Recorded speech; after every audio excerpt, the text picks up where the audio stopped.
आज कहानी है फेक आईपीएल की।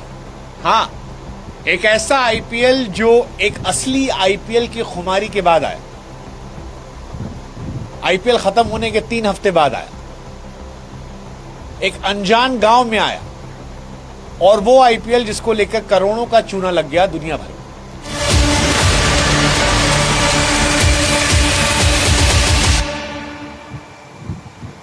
सच्ची कहानी है फेक आईपीएल की। ऐसी कहानी है जिसे सुनकर आप कहेंगे कि भाई साहब, ये जुगाड़ और ठग का जो टैलेंट इंडिया के अंदर है ना, ये टेक्नोलॉजी और ये फॉर्मूला देश से बाहर नहीं आना चाहिए। और जिन लोगों ने किया, उनकी प्रतिभा को देखकर हमारे मुंह से यही निकलता है, कौन है ये लोग, कहां से आते हैं,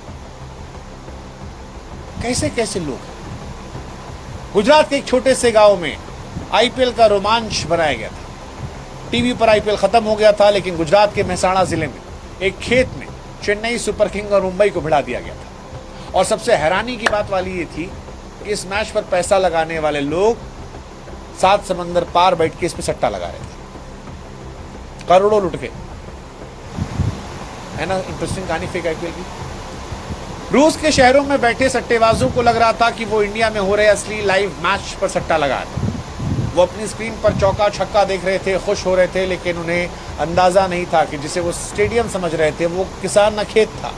जिसे वो रोहित, विराट या धोनी समझ रहे थे वो 400 रुपया में दिहाड़ी पर काम करने वाला मजदूर था। और इसीलिए कहानी है भारतीय जुगाड़ की, शातिर दिमाग की और ऐसी महाठगी की जिसने न सिर्फ रूसियों कंगाल किया बल्कि दुनिया को माथा पकड़ने पर मजबूर कर दिया। आज आपको ये आईपीएल कहानी सुनाते हैं, नकली आईपीएल की, फेक आईपीएल की। देखिए, हर बड़ी चोरी के पीछे एक बुद्धि होती है। इस कहानी के पीछे बुद्धि थी। मास्टरमाइंड था शोएब दावड़ा। कोई साधारण अपराधी नहीं, काफी समय रूस में रह चुका था। काम करते हुए उसने एक दिलचस्प बात नोटिस की। उसने देखा कि रूस के लोग सट्टेबाजी के दीवाने हैं। उन्हें क्रिकेट के खेल का ABCD नहीं पता। उन्हें नहीं पता कि LBW क्या होता है, नो बॉल क्या होती है। बस 2 चीजों से मतलब, एक लाइव मैच और एक स्कोर बोर्ड जिस पर वो सट्टा लगा सके। शोएब इंडिया लौटा तो उसके दिमाग में खुराफाती आइडिया आया। उसने सोचा, हर मैच तो हम फिक्स कर नहीं सकते, तो क्यों ना ऐसा करें कि हम अपना खुद का एक मैच बना लें। एक ऐसा मैच जो पूरी तरह कंट्रोल में हो, हर गेंद, हर रन, हर विकेट मर्जी से। अब सवाल था कि मैच कहाँ करवाएं, स्टेडियम कहाँ से लाएं, खिलाड़ी कौन लाए। तो भाई साहब ने खेत को बना दिया वानखेड़े स्टेडियम। मेहसाणा जिले के छोटे से गांव मोलीपुर को चुना। ये जगह शहर से दूर थी, किसी के आने जाने का डर नहीं था। उसने गुलाम मसीह नाम के किसान को खेत किराए पर लिया। किसान को लगा होगा कि भाई साहब यहाँ कुछ किया जाएगा, गोदाम बनेगा। लेकिन क्रिकेट का एक स्टेडियम बन रहा था, सस्ता वाला।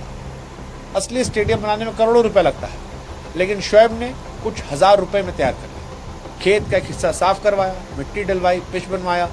रात में मैच करवाने के लिए बड़ी बड़ी फ्लड लाइट चाहिए थी। उसने खेत के चारों तरफ बांस के डंडे गाड़े और उन पर हेलोजन बल्ब लगा दिए। जब रात के अंधेरे में लाइट जलती तो कैमरे की स्क्रीन पर ऐसा लगता मानो सच में बड़े स्टेडियम मैच हो रहा है, डे नाइट मैच। लेकिन ये बस शुरुआत थी, असली खेल बाकी था। स्टेडियम बन गया। अब रोहित शर्मा, विराट कोहली को कहां से लाए? असली खिलाड़ी तो करोड़ों रुपए मांगते और खेलते भी नहीं शायद।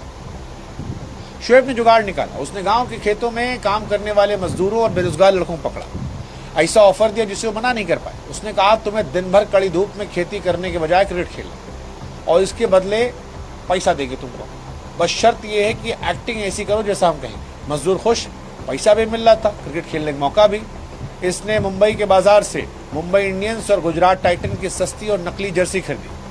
मजदूरों को कपड़ा पहनाया, समझाया कि तुम मजदूर नहीं हो, प्रोफेशनल खिलाड़ी हो।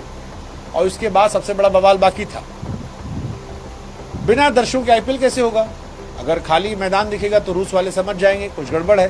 खेत में हजारों की भीड़ को लाना नामुमकिन था, तो यहाँ पर टेक्नोलॉजी का सहारा लिया था। उसने इंटरनेट से असली आईपीएल मैच के दौरान बजने वाले क्राउड नॉइस यानी भीड़ के शोर को डाउनलोड किया। खेत के पास बड़े हाई क्वालिटी स्पीकर लगाए। एक आदमी लैपटॉप पर बैठता, जैसे ही कोई चौका लगता बटन दबाता, स्पीकर से हजारों चिल्लाने की आवाज आती, तालियों की आवाज आती। रूस में बैठे आदमी सोच रहे थे, भाई साहब स्टेडियम खचाखच भरा है। लेकिन अभी भी एक दिक्कत थी कमेंट्री की, जिससे लगे कि असली मैच है। रूस वालों के लिए इंग्लिश कमेंट्री